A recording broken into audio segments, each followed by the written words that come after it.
Alright, I have 3 books here that I'm going to have the little kitty cats try to pick from. They're 3 recently hauled mystery thrillers. The Woman in the Library, They Never Learn, and The Stranger in the Mirror. So we're going to go ahead and put some quick little treats on these with the cats and see which 2 they select, and then I will read them. Alright, we have both of them. Oh god. Here's 1 treat. Here's 2 treats. 3 treats. Okay, Linksu, you select first, Linksy. Which one do you want? No, you pick one of those, maybe. Pick one. No, you're not going to. What about your brother? Is he gonna pick one? Let's see if his brother picks one. I know, Linksu. Okay. All right. No.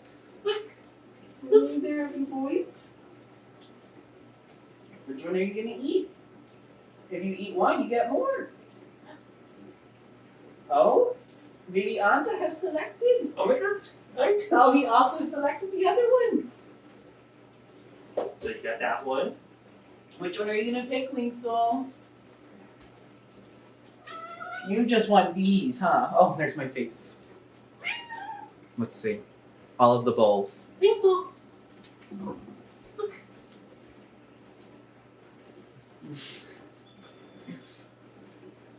Just pick one, Linksy. I'm gonna put 2 more down here. You put 1 down.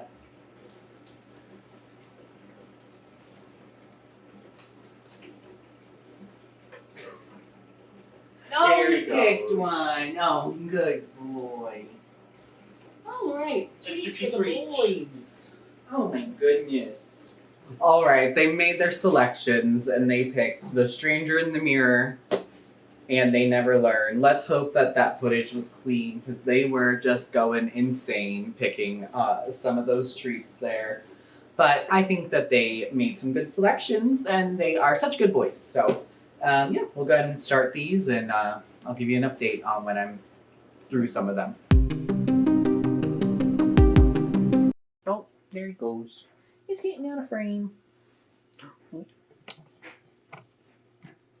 There he is. Oh, there he goes. Alright, I'm now just about 50% of the way through They Never Learn by Lane Fargo. So I went into this not knowing what it was about too much. I had an idea that it was about kind of this like academia story of like a vigilante killer or teacher or professor, and that is more or less what is going on.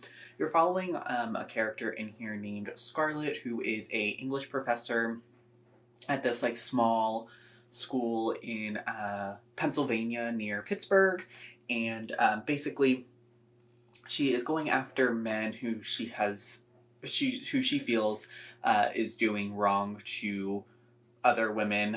So there's a lot of talk in this book about sexual assault and mental and physical, emotional abuse towards women specifically, like just a lot of violence against women. And you're following Scarlett navigate basically the politics of being an academia professor who is trying to get like tenure, and she's competing for this very prestigious fellowship to get access to these writings of a writer that she is doing a lot of research on top of like just the aspects of college culture, of like rape culture and that topic. So this is, I would say it's a difficult read. There hasn't been anything that's been too like overt or on page. There's definitely been like descriptions and unsettling images that come to mind for sure while reading this.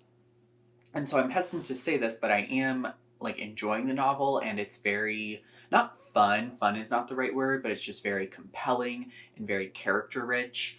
This mystery thriller is definitely much more character based than like plot based than kind of what's going on. And in fact, there's not even a whole lot of mystery per se in this book. It's just more of like a dark academia thriller type book, which I'm enjoying, and it's very good. I'm having, like I said, just a lot of fun reading it and consuming the story. It is told in a almost more like stream of consciousness way of storytelling. There's a lot of character thoughts kind of going through our main character's head. You are getting just a lot of description, and the writing is very good. It's very atmospheric. Like, I'm really getting the sense of being like on a small college campus on the East Coast. You know, I went to a very large school. I went to Arizona State University. And so the college campus setting in this book is very wildly different from the college campus setting that I had experienced as an undergrad. But I did grow up on the East Coast. I grew up, you know, close to Pennsylvania. And so it's, you know, I can see it. I'm getting a lot of those fall vibes, you know, very like Harvard, Yale-esque in the fall, getting into wintertime. Part of the story so far that we've gone through has just taken place over Halloween, so remembering like Halloween weekends at college and like what that craziness can be like at times. It's very just atmospheric and very visual. It's a very visual novel. There's not a whole ton of dialogue in here, which is making the story feel like it is going by a little bit slower. I wouldn't say this is exactly fast paced. However, the book has super, super quick chapters. Each chapter, I would say, is between 3 to 7 pages, maybe at the most. And I am a very huge fan of short chapters. I love just kind of quick snapshots. And now something I really haven't talked about so far in the book, I would say is a little bit of a spoiler. So I am going to get into slight spoiler discussions. So feel free to jump ahead to my kind of ending clip. Like, I don't think I'll update again until I get to the end of the book, the last 50%. So just kind of brief spoiler-esque things here, and then, you know, we'll touch on everything else. But spoilers, something I did not know going into the book is that it is told in multi POVs, because I didn't read the back. And so the back does talk about a character named Carly, who is a freshman at Gorman, the university that this is all taking place at. And while you're reading the stories, at first it's like, how are these connected? And I will say from the very beginning, I got a sense that, are Carly and Scarlett the same person? I think the writing and the narrative does a good job of making it seem like these characters are taking place, or that it's happening at the same time. But once you get to like 100 pages or so, maybe even less, and they haven't interacted whatsoever, there's been like no interaction and really no major character overlap. Like, you can really only draw one conclusion, and that is that Scarlett and Carly are the same person, and that of course turns out to be true. It's kind of like our 50% mark midpoint twist. Something I didn't see coming is, and this is like major spoilers, is the first man, or one of the men that Scarlett is setting her sights on, is a or a professor by the name of Keener, I think is his last name. That's at least how I've been saying it in my mind. I don't even know if that's true, but Keener. While in Carly's timeline, she has a young professor named Alex, and they are actually the same person, which I am fine with overall. Like, obviously, when you are kind of getting the sense that Carly and Scarlett are the same person, there probably is going to be characters that do pop up at certain points, and that did make, well, I guess it didn't make the most sense. There's 3 main men in the Carly point of view that could possibly pop up in the future. I would say Alex is one of them, and then Wes, who is kind of like a little bit of a love interest. There's a bit of a love triangle going on between Carly, Wes, and her roommate Allison, who is best friends with Wes, and then Allison is really infatuated with this boy named Bash, who is the other main like suspect of popping up in the future timeline. At this point, once we get that kind of midpoint twist, kind of the narrative is cutting between Scarlett actually killing Alex in the, I guess, present timeline in 2020 when that's taking place, and then the past timeline, which is 2004, we've learned since. Then it's cutting between Halloween weekend on both weekends, and basically Carly has just rushed Allison to the hospital after she catches Bash sexually assaulting her in a bathroom during this house party, and now there's been things going on where Scarlett's like, you don't even remember me to Alex, and he says, you know, like, you didn't do anything that like you weren't legal for. And like she talks about the first man she killed. And so at this point, I guess in the second half, the mysterious elements going in are, who is the first man that Carly is going to end up killing? Is it Bash? Is it Wes? I kind of feel like you're supposed to think it's Bash, but it could easily turn out to be Wes.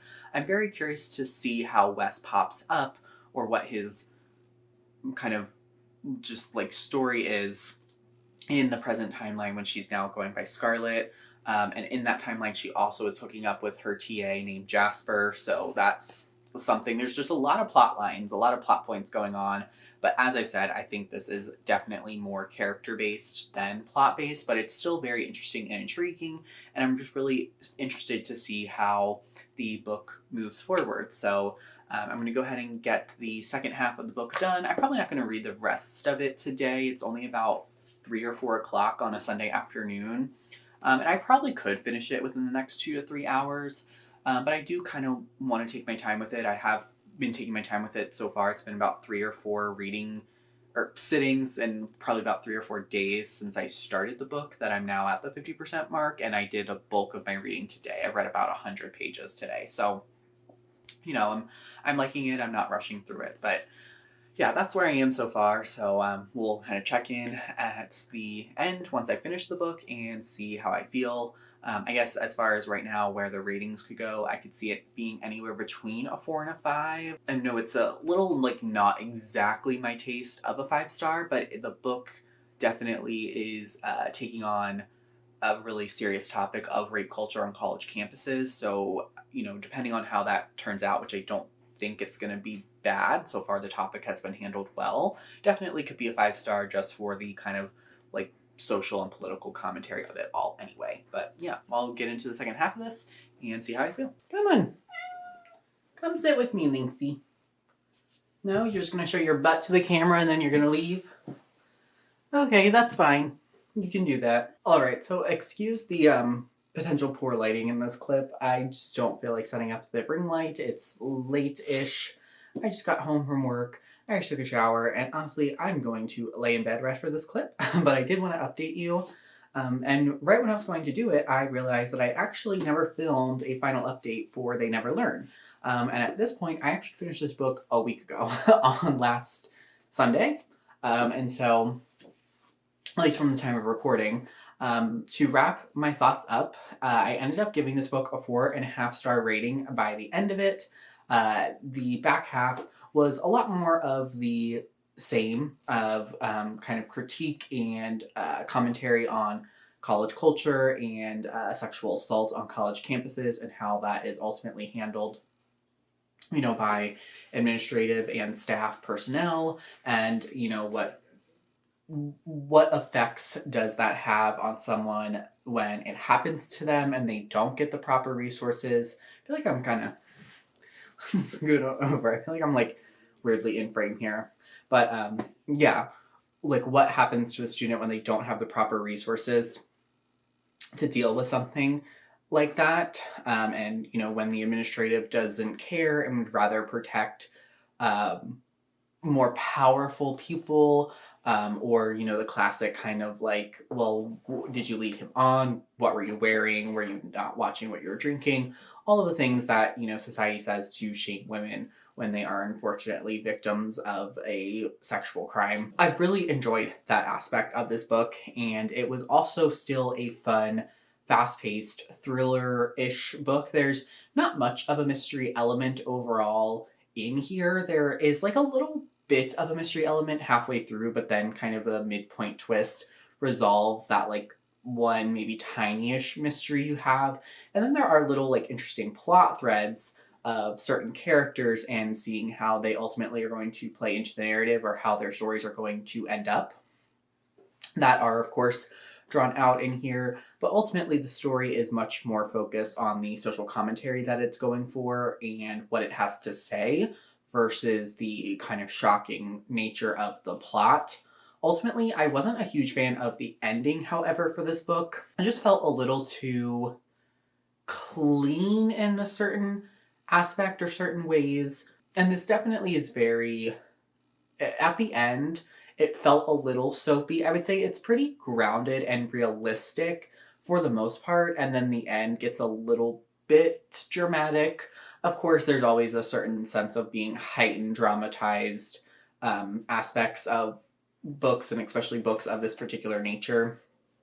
But yeah, I'm really happy that I finally got to this book. It has been sitting, well, I only bought it just recently, but it's been an interested book of mine that I've wanted to get to for a really long time now. So I'm finally happy to check it off of the list. And I definitely will be recommending this. And so far, definitely this is in my top books of the year so far. We'll see kind of where it lands by the end of the year. I feel like I'm going to have just a really strong reading year. Like I just have this sense that this reading year is going to be really good for me. I feel like I'm finally honing in on like books that I know that I'm going to like and DNFing books that are just kind of not for me or that I'm just forcing myself to get through. And so I definitely think that this is going to stand out by the end of the year, even though I'm reading it so early on in the year. Now let's jump into the second book that they chose, and that's The Stranger in the Mirror by Liv Constein. And I'm actually about 50%, I don't know if you can see, I'm 50% of the way through this book now. I just got into a couple of chapters in part 2, and I'm on a page 161, following a woman who has amnesia, and you are kind of following her new life that she is trying to take on now that she has this amnesia, and kind of trying to regain her memories from her past. The story also has some different perspectives in it as well. Oh, hi, Linkso! The story has some different perspectives in it as well of some people around our main character's life. At this point in kind of the timeline, she is going by the name of Addison because she doesn't remember her real name. And so the first half of the book or so is basically, I know, Links, I can hear you. Basically, the first half of the book is just kind of getting acquainted with her life. I don't really know how I feel too much about the book so far. It's very baseline, very simple for a lot of it, for the most part. There's not just a whole lot going on, and I'm not super invested in the story. And I've felt this way about other Liv Constein books. I know I've read at least one before. I maybe have read two, but I feel like I only remember reading one, and that was The Last Mrs. Parrish, I think is what I read. But honestly, I'd have to go back and look and just double check. It's just, I don't know. There's something about the writing style of their books so far that just doesn't really pull me in, and something very... I hate to use the word predictable, but I feel like I know what's going to happen in here in the second half. And of course, there could be like shocking twists, but it just seems very obvious.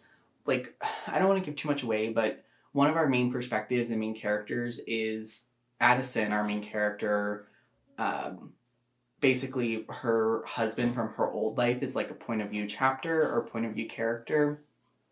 And I just feel like I know where it's going, what's happening, and I don't know, I can't see it pulling too much out in the second half that's gonna make me go, whoa, that's like totally show-stopping unbelievable. Like, I think at most it probably is a 3-star, but of course, you know, we'll see how it goes. I'm gonna give it a fair shot and give it to the end to see, you know, ultimately how it goes. But yeah, I will say though, it is a really quick read. I read the first 70 or so pages within an hour or so, like a little bit less than an hour when I started it today, and that was super quick. And then I listened to these next, I guess like 80-ish, 90-ish pages, because I'm on page 161 via audiobook, and it was good, or it was fast-paced. So that's how I'm feeling about this one so far, and we'll see how I feel at the end, and I give you an update then. Alright, so I've now finished A Stranger in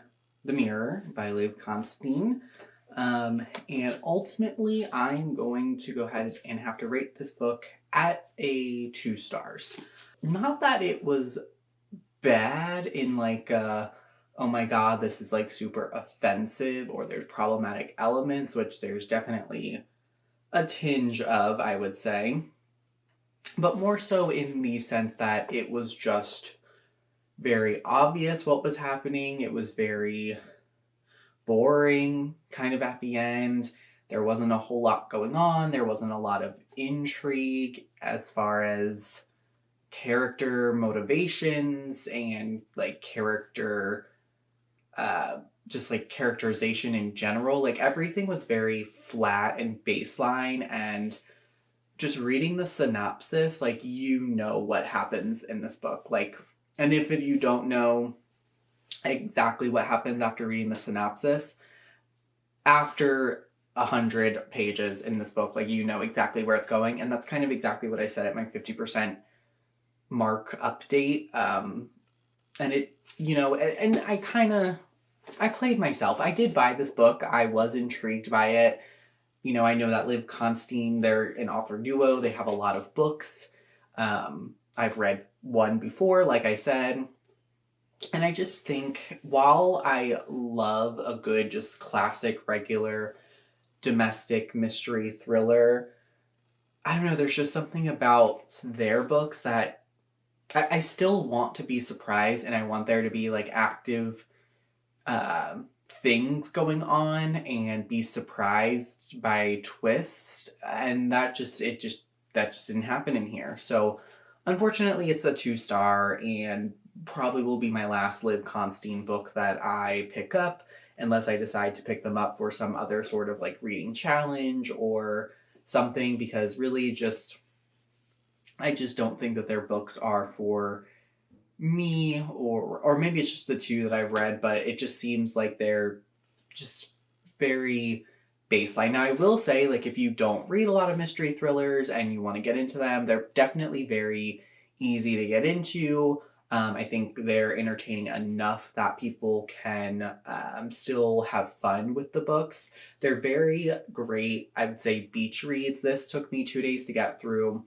It's only like 300 pages. It's not very long or requires like a lot of super detailed attention or anything. It's just very fun, quick, easy to get through. Unfortunately, just not for me. So I don't have too much more to say about this outside of like spoilery stuff. So I am going to say a little bit of spoilery stuff because I do want to discuss it a little bit as far as the things that did transpire and occur. So quick spoilers, you can jump to the end of the video if you don't want to hear anything, but ultimately this book, you know, it turns out that our main character, Addison, Cassandra, Amelia, whatever you want to call her, because she has a freaking million different names in the book, you know, is the replacement wife, which I guess I didn't say my predictions in the first update part, but yeah, I very much was thinking that she is not Julian's first wife, that he has done this. I was thinking multiple times before, so I guess I was a little surprised, but this was just the first time. I was not shocked that she was not the mother, that she was, you know, not the age that Julian said. The thing that left me slightly confused is I really didn't understand the need for the point of view for Blythe, the mother of Gabriel, who is Addison's fiance when we meet her in this book. I just really didn't get what that was there for. I just didn't see the point of it.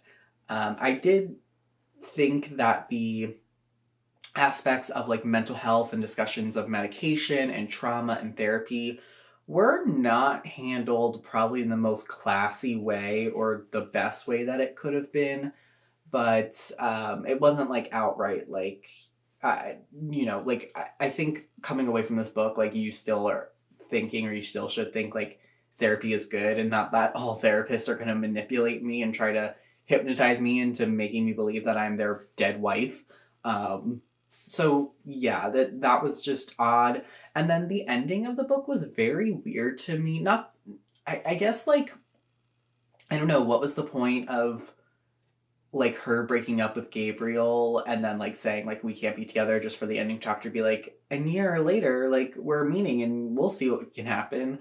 Like, I don't know. I just didn't get the point of that. I also would have hated if they did stick together at the end, like if they immediately got back together. I don't think that she should be with anyone. Girlie has gone through true, very traumatic life events, like, and now you're deciding to raise a child that's not yours. Like, get it together. So that's kind of my last minute thoughts on this. So I will now send it over to me to wrap it up with the cats.